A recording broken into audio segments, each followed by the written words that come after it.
It's not going to Facebook. So if it's so just close out of that and see if it's coming through on the thing. All right.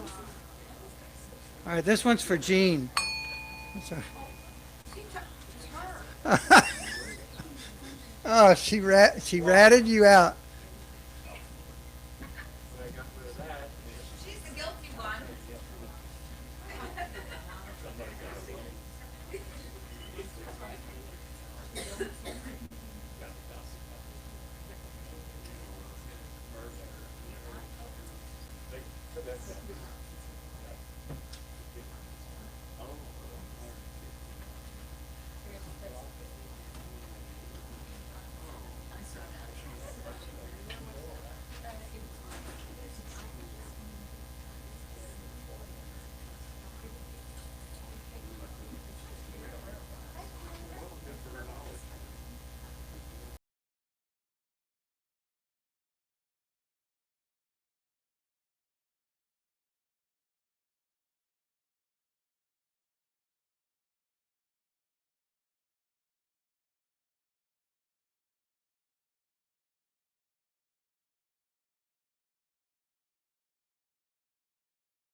Am I live? You look like me. I look like too.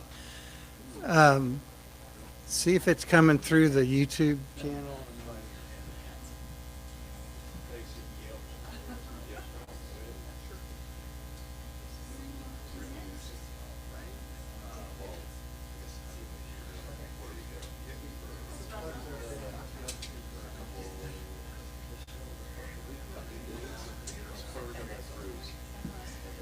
All right. Good morning. And welcome to the Center for Spiritual Living Central Texas, where we think more expansively, love more completely, and live more joyously. All right. I would like to invite Bob to come up and say hello to all of our pack here. Everybody. This is Bob, and his last name starts with an M. I apologize. That's right. My name is Bob. My name starts with an M. Okay. I'm Bob McGarry, and I am the Executive Director of the Human Potential Center. I wanted to welcome you. This is our second time having you here, and it's, I think, even more fun today than it was last time.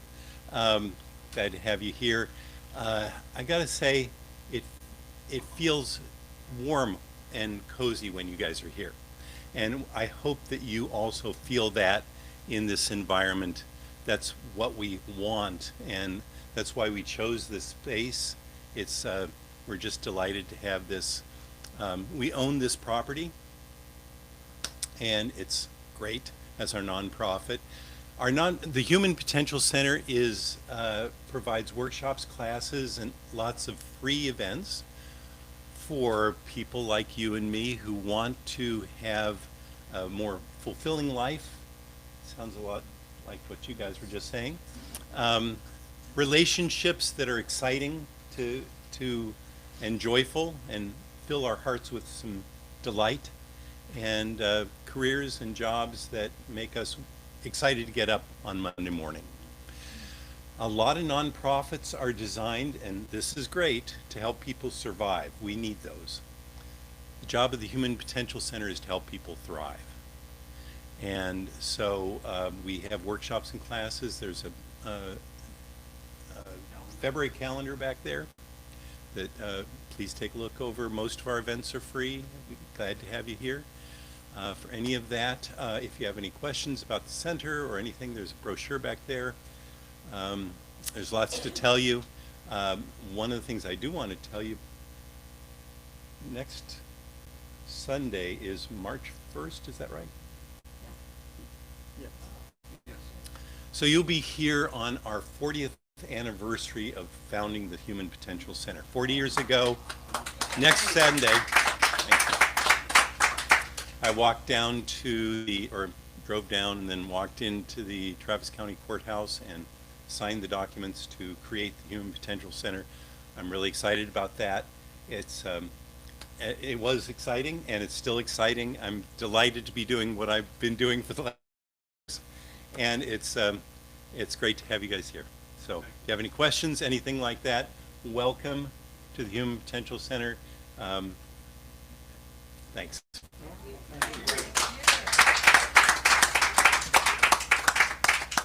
And we appreciate you graciously opening your space to us. It seems very similar to our feel that we had on Merle Drive, yes? Or yeah?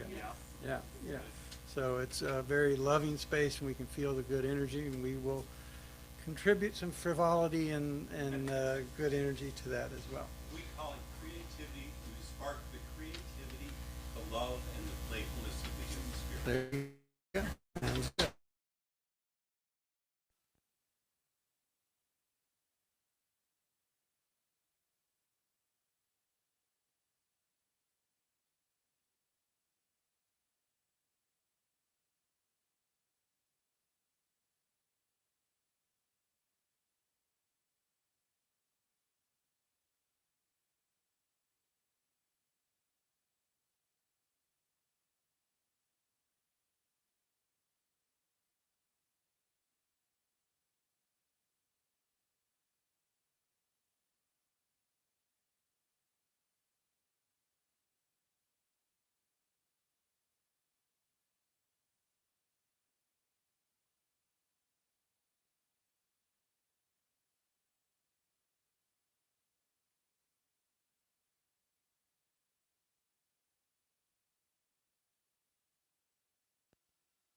With an act.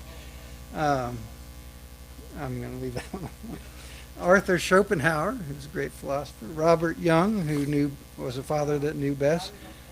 And Al Gross, you don't recognize the name, but if you were ever a kid and talked on a walkie-talkie, he invented that.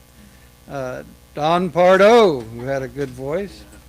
And Marnie Nixon, you don't know that name, but if you ever heard singing in My Fair Lady, West Side Story, and there was one other, I can't remember the third one, but she was the stunt vocal for the actresses that were, so I didn't know they lip synced all that. Kyle MacLachlan, Steve Irwin, who hunts crocodiles, used to. He's still hunting crocodiles. And Drew Barrymore. All right. The books are in for our book study. They're back on the back table. They're $13, so take that. I'm thinking if everybody gets a book, we can start not this coming Thursday, but the Thursday after. That gives us another week to get books to people and act accordingly. Not appropriately, but accordingly. So as it were.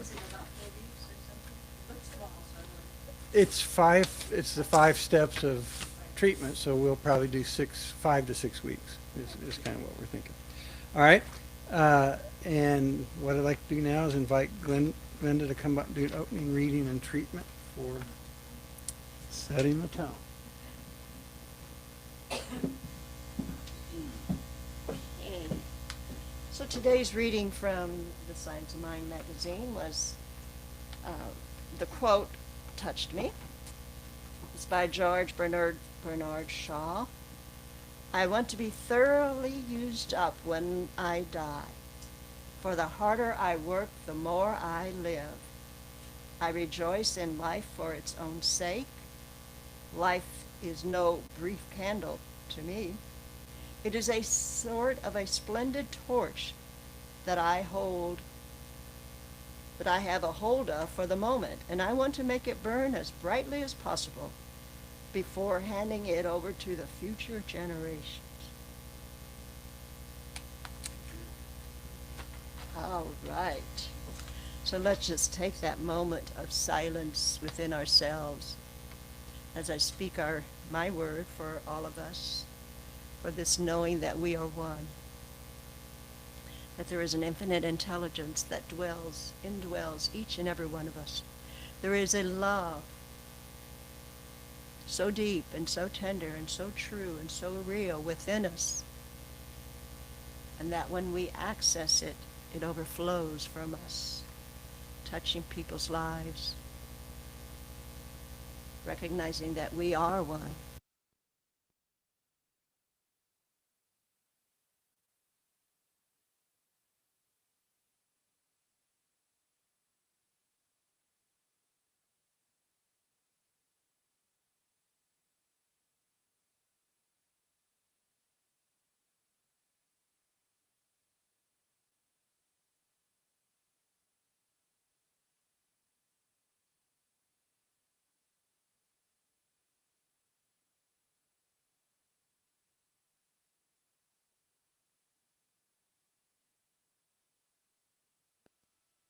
That love is truly the way, the truth, and the life.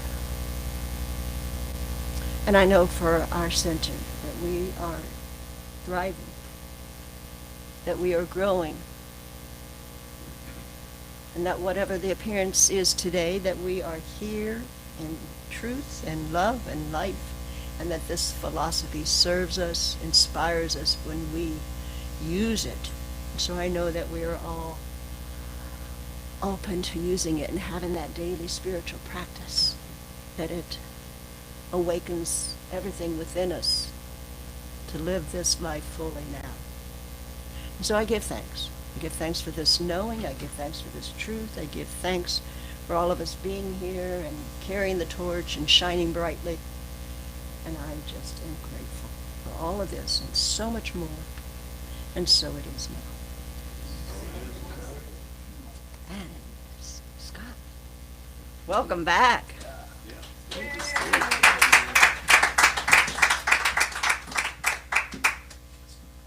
How y'all doing?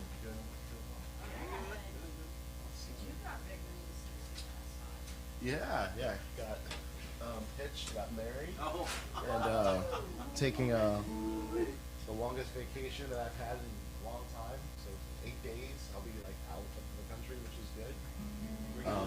We're going to Puerto Rico. Well, I guess it's technically in the country, but we're going on a cruise to.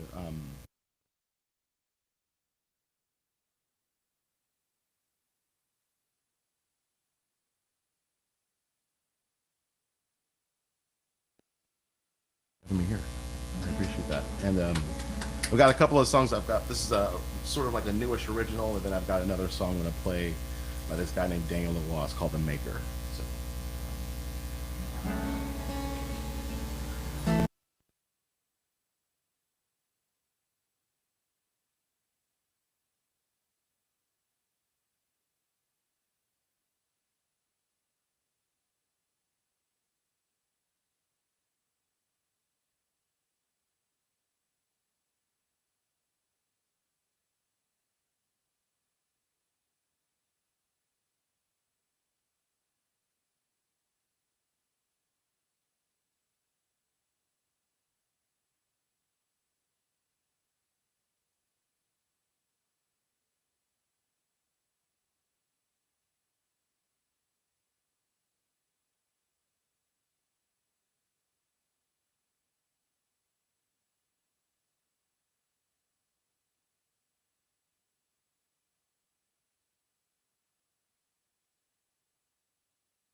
This world before it's gone.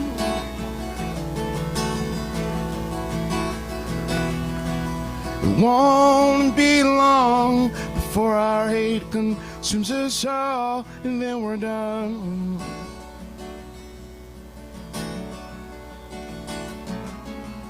Young, bright eyes inspires passion and a hope that seems to run for miles. Until the masses she goes running down, inviting what she's been told to people dancing round and round. But then it's gone. a moment in time as it was. The clarity, the substance we were obligated to. Something that was true. So we have got to change this world before it's gone.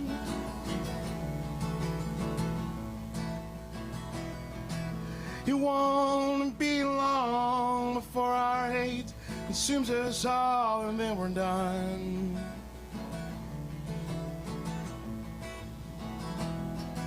So we have got to change this world before it's gone.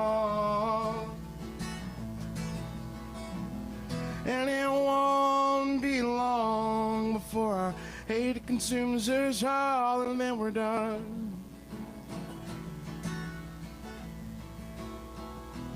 Before we're done, no, no. Before we're done, yeah, no, no, no. Before we're done, yeah. Before we're done, yeah. Oh.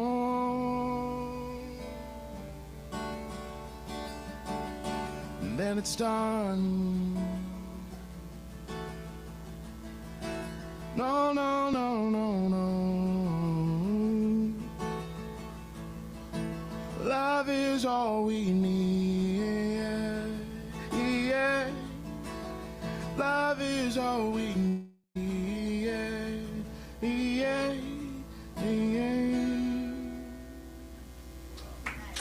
Thank you.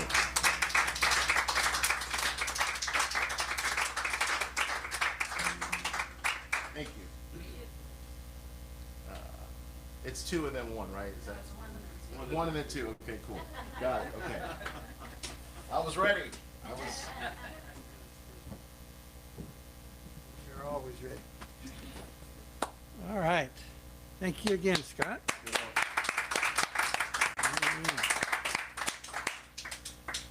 All right. I've got to share. Last week I was driving down First Street, and there's a Waymo next to me, and it got the person turning right in front of it, the car turning right in front of it, took its a little more time than the Waymo anticipated, and it started to veer over into my lane to avoid rear-ending it. But I got to give the software credit.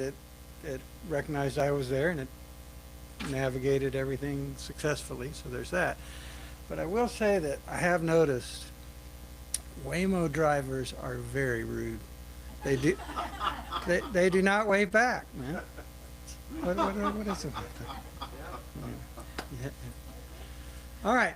Our theme this year is Be Love Now. Yeah. And it comes from an old Ram Dass teaching that was branched off from his original book, Be Here Now. Right? And I remember falling in love with that book, just incredibly falling in love with that book for all the mystery and the expansiveness that it portrayed through the words, but also through all the elaborate drawings that went throughout the book. And part of why I loved it was that it was about as far away as suburban Tulsa, Oklahoma as I could get, right? Now, not to mention I was living from the paradigm that anything good and anything fun happened anywhere but in Tulsa. And I found the book when I was about 13 years old, and I was trying to remember who introduced it to me. I believe it was a friend of mine, Steve, who probably was my same age, but he probably got it from one of his older brothers or sisters, right? But I got it when I was about 13 years old, and that one interaction shifted my trajectory from then to now. And Be Here Now not only taught me the value of being present and aware, but it showed me that there was another way to live the exact same life that I was living than what I'd been shown by my parents or suburban society.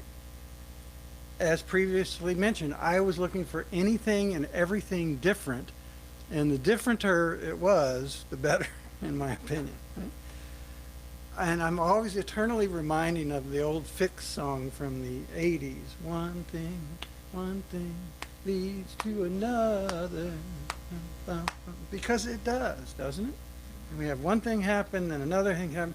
One thing happens, one event happens, one impact happens, and it shifts our course and ends up shifting our end destination. But more importantly, it shifts our journey along the way as well. And that's what both the consternation and the promise of this life that we're living. Because at any time we so choose, we can make a change.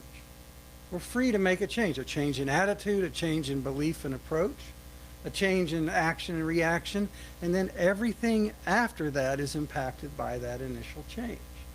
And that's another reason why spiritual mind treatment is so powerful and so transformative, because we change our belief and our expectation about a certain subject, a certain part of our life, a certain expression, and what we believe possible starts to change to match. So it's not too much of a stretch to go from be here now to be love now. Because as we get more present and aware and we start to understand the power of intentional choice and the beneficial results that arise from those intentions. Notice I did not say that it promised us eternal beneficial results. But paying attention to what we're paying attention to always yields benefits in the form of broader perspectives and adaptability, which will always lead us to more intelligent and effective engagement and enjoyment of all that life is eternally offering us. Now, once we start to really understand how life works, and that's exactly what we covered over the last few weeks, we start to understand whilst we don't control anything and everything in every aspect of our experience, we do get to choose what we focus upon and the level of energy that we give it and that we continue to give it. And we get to choose that in any one area, any one idea, any one anything. Science is telling us that our experience of our emotions lasts about 90 seconds. You might say. I'm still feeling certain things about things that happened when I was 13 years old. Right? But I tested that out this week because I wanted to be a good science of minder, a sciencer. And I found that it was, some didn't even last 90 seconds. I had reactions, I had emotions about those things that I was reacting to, and then that was kind of it. Because any emotion is technically just energy moving through our body. And there are fields of study that teachings that teach us that is a physical way to release pent-up energy and process it through releasing it through processing it through our body. Now, after those initial 90 seconds, to continue to feel that way is a choice, they say. And I did notice that I chose to hang on to certain emotions longer than the 90 seconds. Okay? But choosing to continue along the initial reaction, it can do us great harm, or it can do us great benefit, depending on the quality of the emotion we're entertaining.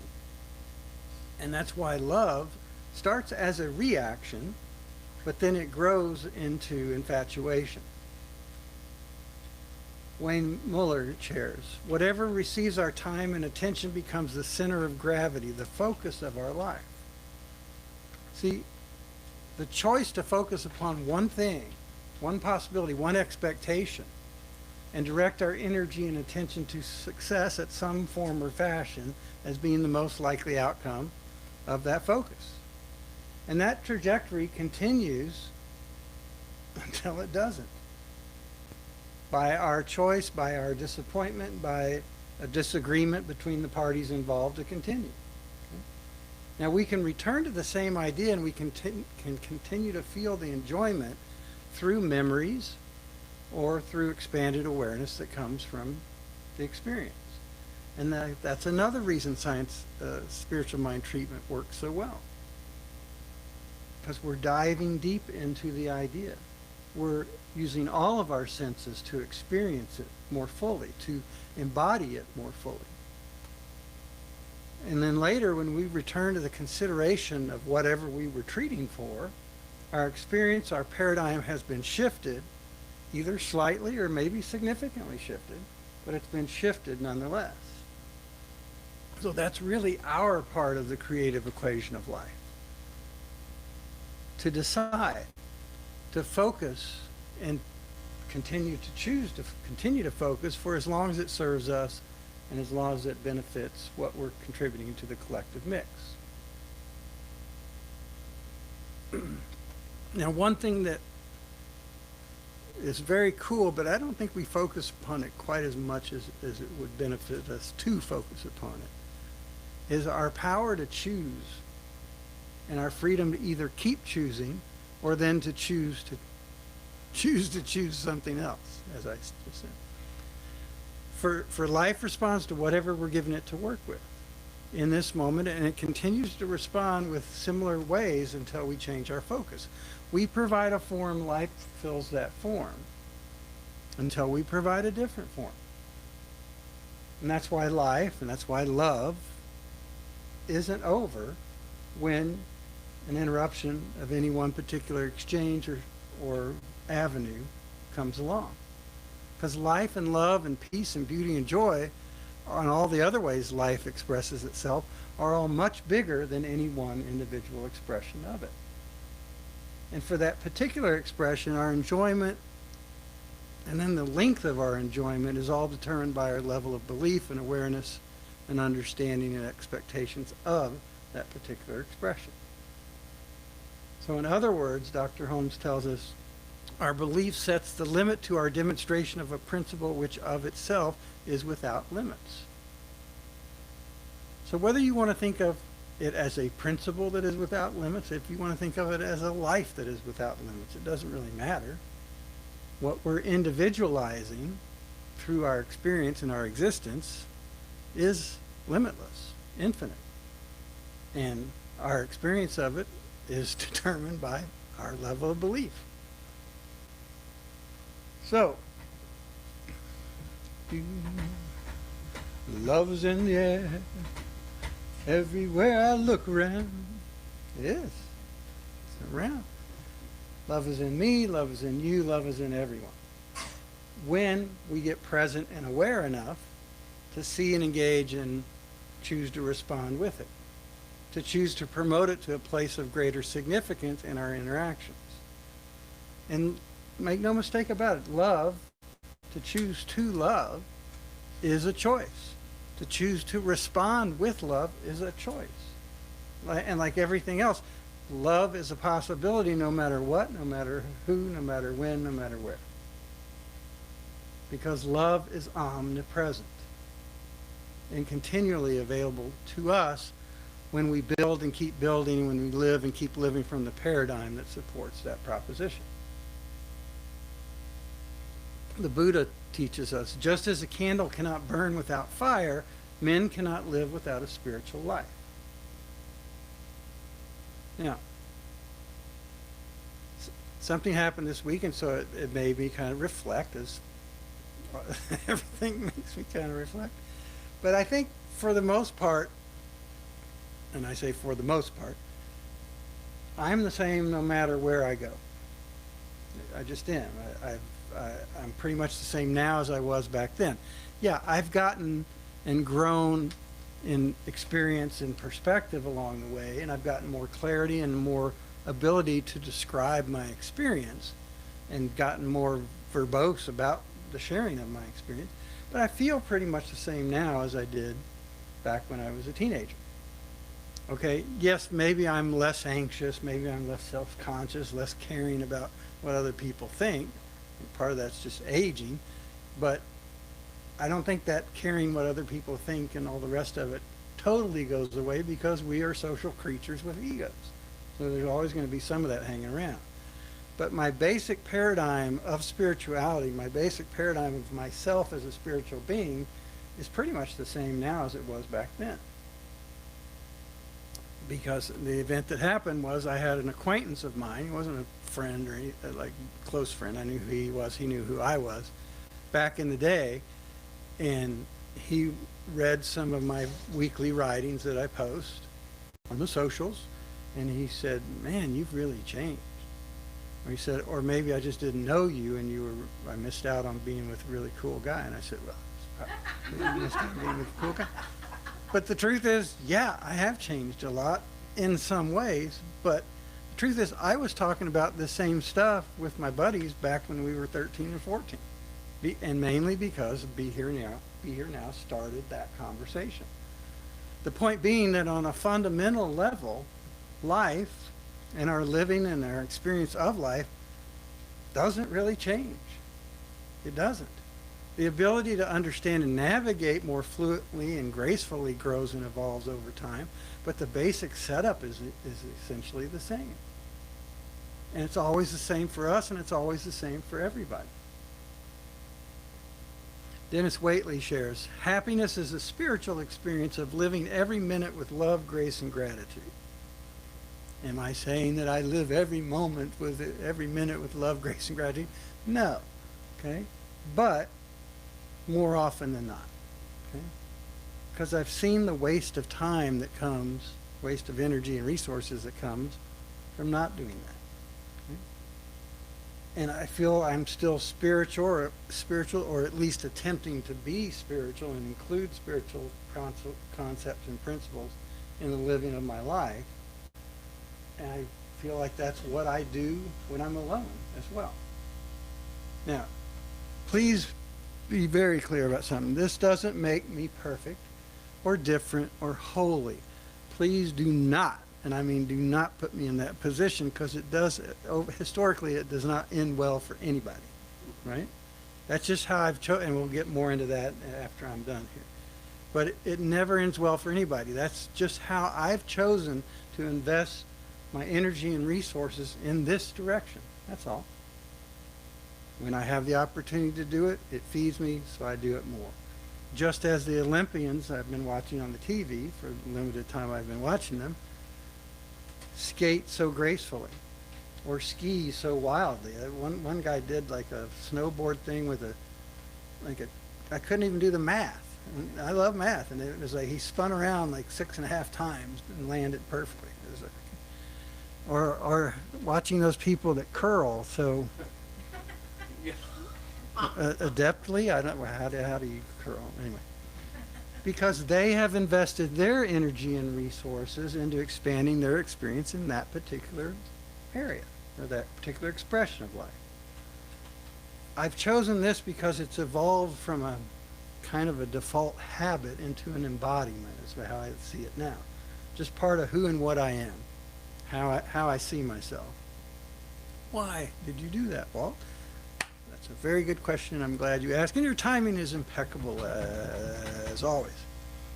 Because over the years, I've experienced a great deal of personal growth and benefit from doing this. That's all. So subconsciously, I start to equate being spiritual, focusing on spiritual things, as something that benefits me and to what I'm contributing to the collective mix. And the same is true for anybody that chooses to be spiritual. Not unique to me in any stretch of the imagination. So I feel better, I think better, I do better. And that cycle feeds upon itself. And it feeds upon itself. And it feeds upon itself until I choose to interrupt the repetition of it, okay? I interrupt the pattern for whatever reason. I justify interrupting the pattern. But the benefit of doing it for so long is that that pattern has become more established, more familiar to me, and so I don't have to work as hard to return to the beneficial part of sharing and experiencing and doing that pattern, which all stems from this being, thinking, ruminating on the spiritual aspects of life or the spiritual aspects of myself as part of my regular spiritual practice. Okay. That didn't go away because we moved, folks. Let's be very clear about that. Dr. Holmes goes on. This is we used this quote last week, but it's so good. We're using it again this week, and we might use it again next week. Watch out. Let us do our work conscientiously and thoroughly and leave the results to that law which is perfect. We got stuff to do. We got work to do. Yes or yes? Absolutely. We all do. We all do. But the truth is, our part of the equation is pretty damn easy when you get on the cosmic level of stuff. So this week, when you find an opportunity to express love, just do it. Just do it, man. Not for the recognition, not for reciprocity, but for the mere enjoyment of being love now. And I'll be honest with you, love is not always the easiest answer, but it's always available to us.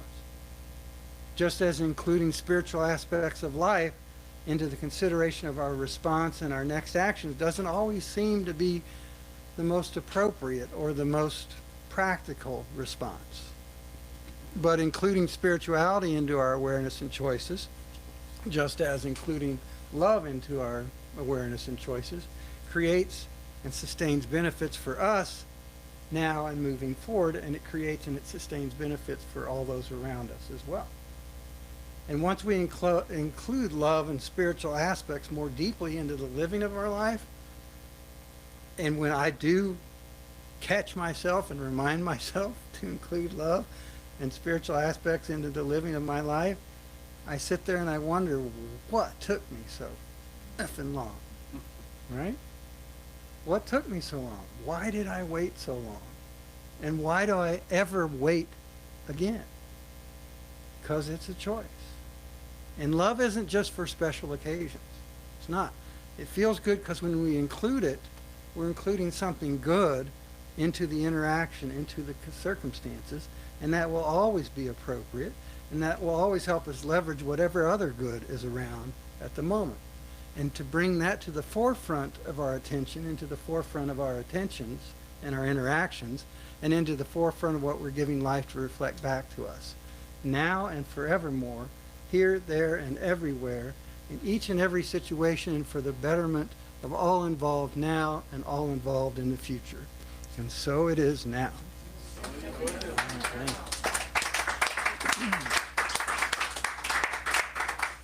All right. Thank you very much. Thank you very much. All right. Let's look at our weekly affirmation, which is on the top of page 6. It's also on the little cards by the front door out there on the table as you come and go.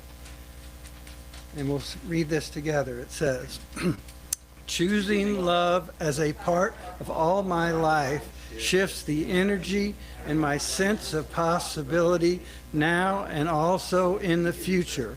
Expansive living starts by expanding my belief and expectations to include love in all interactions. This opens me to experience infinite power and possibility. All right. So let's give ourselves the gift of our good attention. Maybe take a deep breath or two, or close your eyes, or reposition your physical form, and just know this truth for and about you. That there is so much more to each one of us than meets the eye. We are infinite energy, infinite intelligence, infinite creativity, individualizing itself and calling itself me, calling itself you, calling itself us, calling itself them. For we are all made of the same stuff. We all come from the same place. We all experience the same life. And we all have the same potential and the same possibilities available to us. So love is an opportunity for us to choose that response, to choose to keep love as a verb instead of just a noun to be exchanged or kept score about. Keeping love as a verb keeps it vibrant, keeps it at the forefront of our interactions and our attention. And it becomes a part of our life, and it shifts our energy and our sense of possibility now and always always moving out into the future. And that helps us expand our sense of possibility, expand our experience of life and all that it's offering us. and expands our belief and our expectation of what's possible for us individually and for us collectively. And it helps us understand that there are better, more beneficial, more life-affirming, more expansive ways to interact with each other than what our ego may initially get us to want to lean into and respond with. Including love opens us up and to experience infinite power and possibility that's always available to us because it is infinite and omnipresent. We love this wonderful teaching in all the ways it shows up in our life and helps remind us of the spiritual principles that are always at work in our life and in all of life. We love this community of like-minded individuals that love and support each other, and all the ways we get to do that throughout the week. And we love this beautiful life, this beautiful day, this wonderful space we get to meet in and have our activities in this morning. And where we grow from here is just another version of the infinite, finding a way to express itself. We love this. We accept it with deep joy and gratitude and celebrate the changes that have started here and that will continue as we continue to be love now, whenever, wherever we go, and whatever that moment of now is. Loving it all, we release it completely and say together, and so it is now. All right. And now we come to the part of our time together where we support this wonderful work we're doing together. We take the value we receive from the world for the value we bring to the world, and we pass that along with love and appreciation. As we do this, let's say our giving affirmation on the middle of page 6. And it says, "Divine love consecrates my gifts. They go forth to heal, to bless, and to prosper. They are evidence of my commitment. They do their good and perfect work and return to me multiplied abundantly, and so it is now." All right. And now Scott's going to come back and do 2 more songs. Yeah. And are you playing anywhere? Oh, you said you're taking a break, but... A little bit. Yeah. Not right now. Probably not till summer. All right. Well, we will look forward to the next extravaganza of Scott Strickland. All right. Welcome back.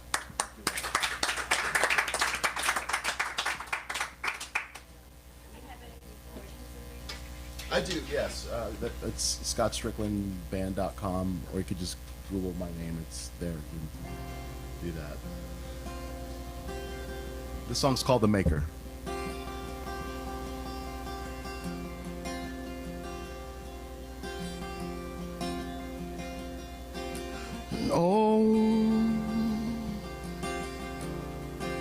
Oh, deep water,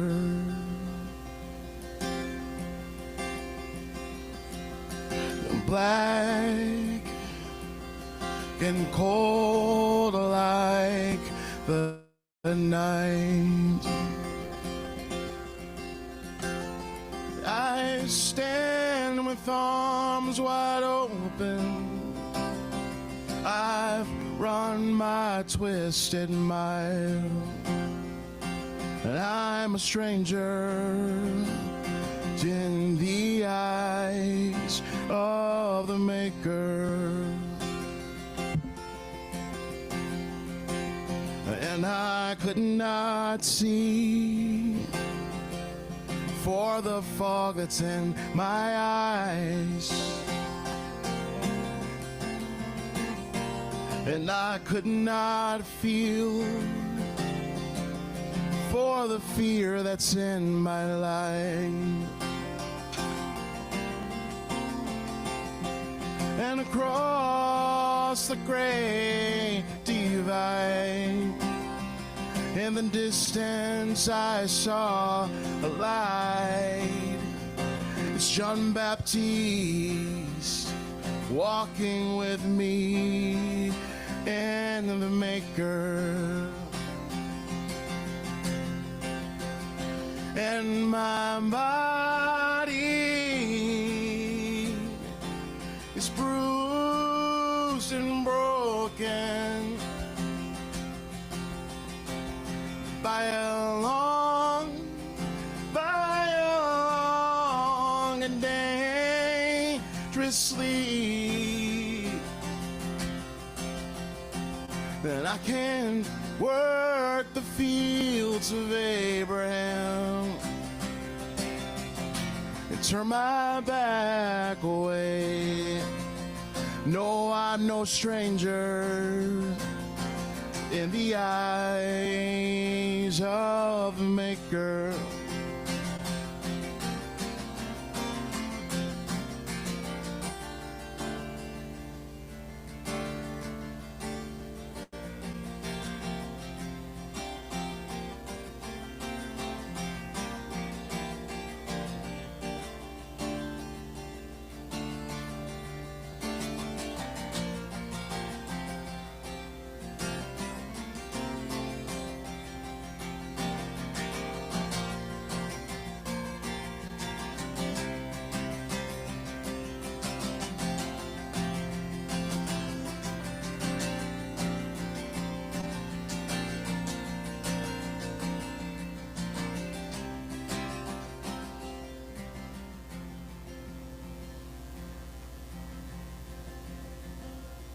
Brother John,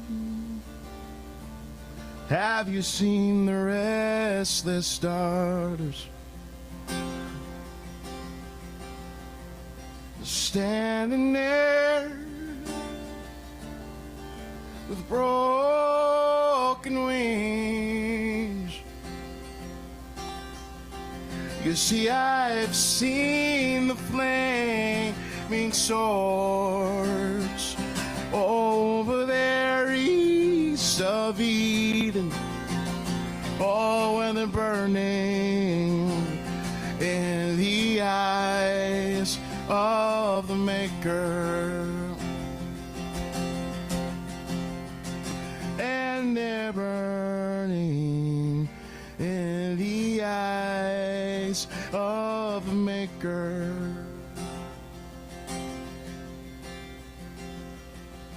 And oh, river, rise from your sleep.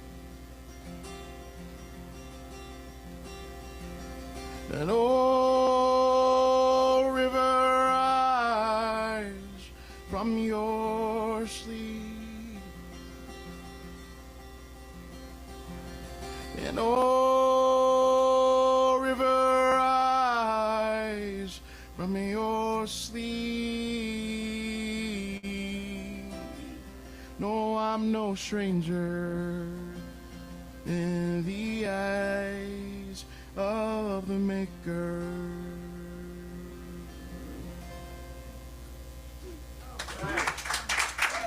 Thank you. Thank you. Thank you very much. This I haven't played this one a whole lot. It's called Every Day. It's by this band called the Dave Matthews Band. Yeah. And there's this guy that like goes around hugging everybody, and in the video, and it's honestly like why I hug everybody is because that you watch that video and you just like can't help but just want to hug people. I don't know. So I don't know. So I don't know. I figured I'd try it out. See what happens.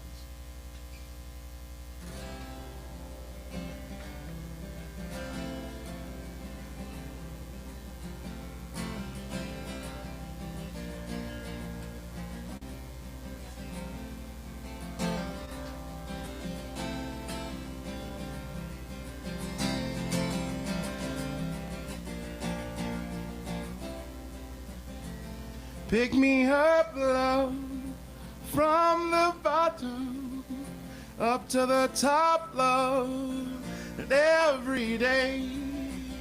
Pay no mind to these taunts or advances. I'm gonna take my chances on every day. Left to right and up and down, love, this good love it fights for. And every day, jump in the mud at all, Get yourself in love, and all of you got love every day. And all you need is what you want is all you need is love. All you need is what you want is all you need is love.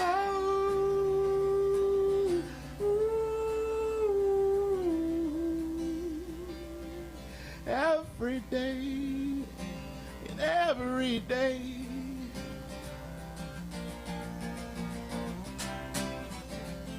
Pick me up, love, from the bottom.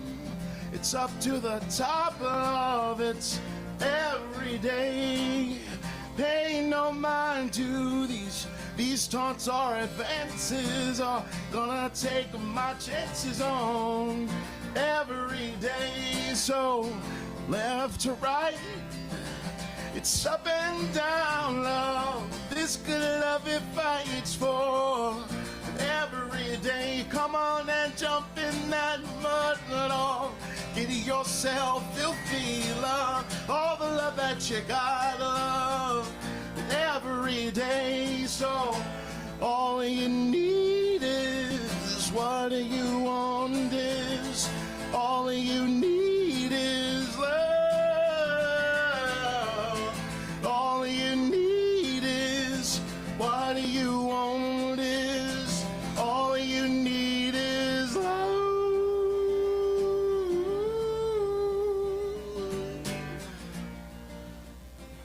What do you got? Lay it down on me. What do you got? Lay it down on me. All you need is what you want is all you need is love. All you need is what you want is all you need is love. So come on, pick me up, love. Lift me up, love. Pick me up, love. It's every day, yeah. Pick me up, love. Lift me up, love. Pick me up, love. Every day and I, ooh. Pick me up, love. Lift me up, love. Pick me up, love. Every day, yeah. Oh, pick me up, love. Lift me up, love. Pick me up, love. Every day, come on, yeah. Pick me up, love. Lift me up, love. Pick me up, love. Every day.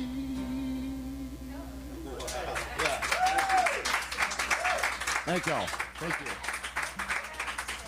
Scott, you had the bookcase dancing. Oh, did I? Oh.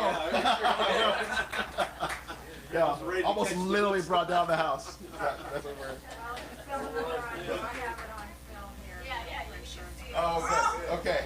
Good. Yeah. Thank you all so much. Thank you. Thank you again.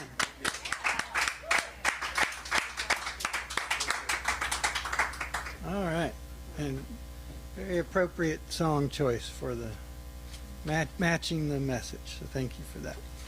All right, now we have moments of gratitude and application of these principles in your life and demonstrations. I'm going to say I'm grateful that tomorrow night at 7 o'clock I get to squeeze onto the little elephant room stage with 19 of my friends and get to Tom knows if you go down the hallway to the bathroom, you'll see the drums. So it works out that way. All right.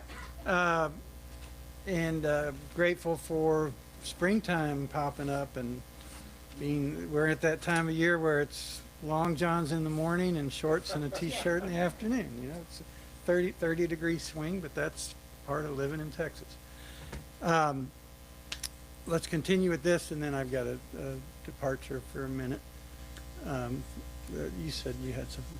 I am really grateful that the U.S. men's hockey team won the gold medal this morning. Ah. Overtime.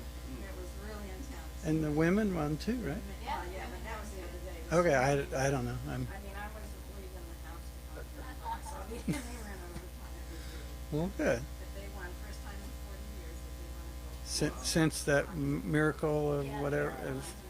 Okay, cool. Very exciting. Well, yay God. Well, yay God for that. Yes.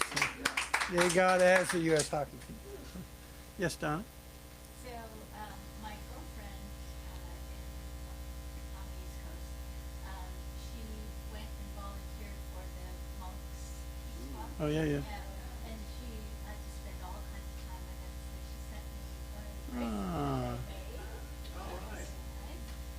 And I'm grateful.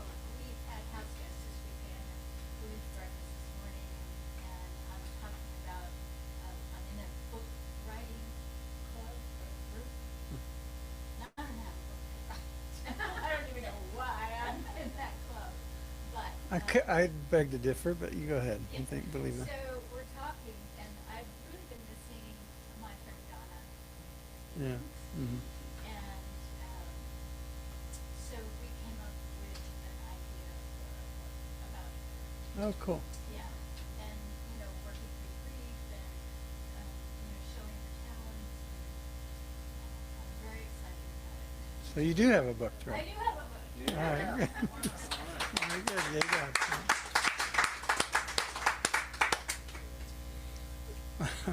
Yes, Glenda. So as you know, that I've spent these kind of 6 days with my sister. And there's 4 of us sisters that are coming from 6. And my sister got home when she was about 16. So we had very limited time in the evenings. So this was really special. It was a cruise, Carnival cruise. And we were just together. And there wasn't any deep moments or deep discussions or anything deep like that. It was just me Mm. and a really quiet time and just feeling so comfortable and someone that and I'm just grateful to have that. I didn't know I could really do Sister Regina's about time. Every time there's opportunity, and it was just beautiful. And it wasn't anything around the others. They were just, well, I could just feel it. Yeah. So yay God. All right. All right. And now let's look at your opportunity for application in your life. Why do we avoid choosing love as a response or initial approach? Listen to that inner conversation and ask if it's really serving you or trying to gain favor with a certain group. I don't know. Okay, now for the departure from our regularly scheduled programming. I feel the need to talk about Deepak because that's all over everywhere, and I just want to give you my take on it for my 2 cents for exactly what it's worth. Deepak Chopra, who was a spiritual teacher wrote lots of books and did all kinds of programs and stuff.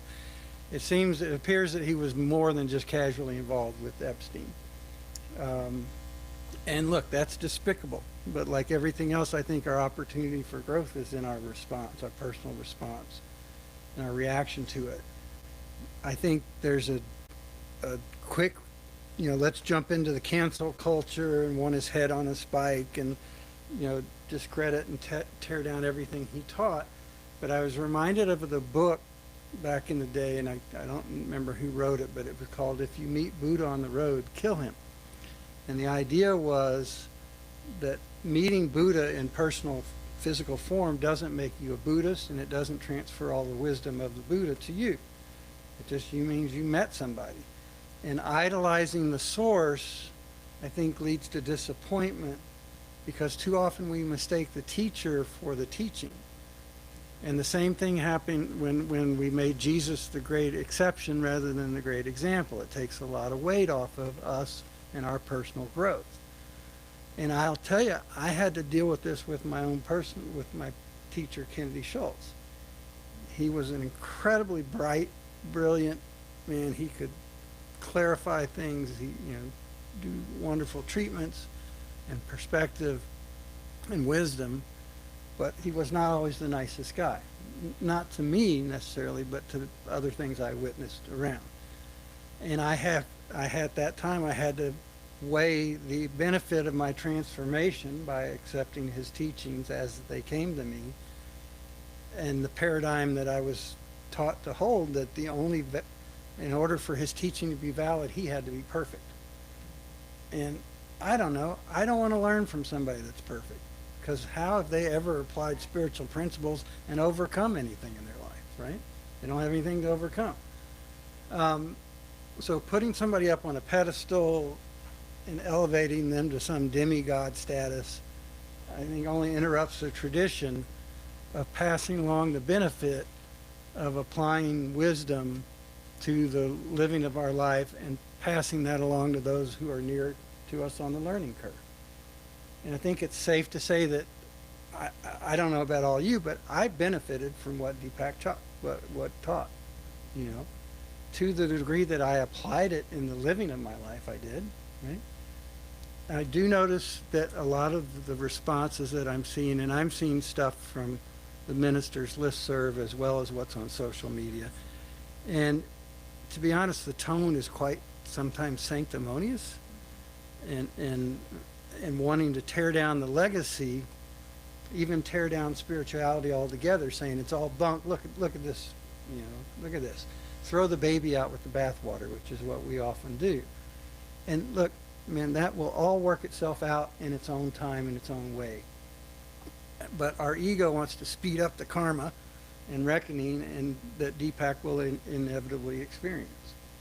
Instead, I offer the opportunity to put that same energy and attention into looking past the teacher to the teaching that's still available in a lot of other places. It's still a lot of good and principles and promise there. Still a lot of opportunity for growth and transformation without him, okay? But real transformation happens within us through our own personal deep work and awareness. But in every journey we're on, there comes a time where we have to personally observe and adjust the paradigm of relying on external sources for wisdom. Yeah, we can all benefit from other people's observations and their experiences, and that can inspire us to actually do something in our own life, but it's the doing something in our own life that really makes it powerful. Because, what I think we were initially attracted to external displays of wisdom or enlightenment or awareness or whatever it is, and that's good, but we got to move beyond that into something. I think that's our calling, not only in this instance, but our entire life. So that's my 7 cents since you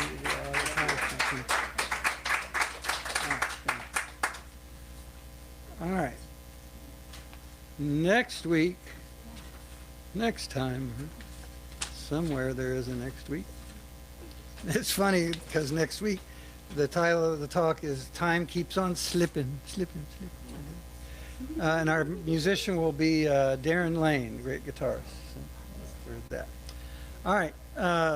If you know Karen, reach out and tell her happy birthday on Wednesday. Karen Thorwaldson. And the books for the book study are on the back table. They're $13.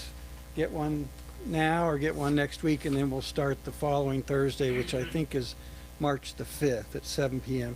And I'll send out the Zoom link, and I'll help you figure that out if you need help figuring that out. Oh, yeah. Yeah, okay. All right. And hey, we're in a new location in case you didn't know. So it's good. Yay. So let's say our closing affirmation that we get to enjoy this beautiful day. And it says on page 7, I am an expression of infinite divine creative intelligence. Knowing a joyful serenity awaits my recognition and acceptance, I take this moment to deepen my understanding that I am perfect, whole, complete, and dynamic. My soul is forever in life, love, light, power, peace, beauty, and joy. I lift my eyes to the divine in me, in those around me, and in all of life. I walk out into the world with an uplifted heart and a mind open to the infinite creativity of all life, and so it is now. All right, thank you very, very much, and we will see you all next time.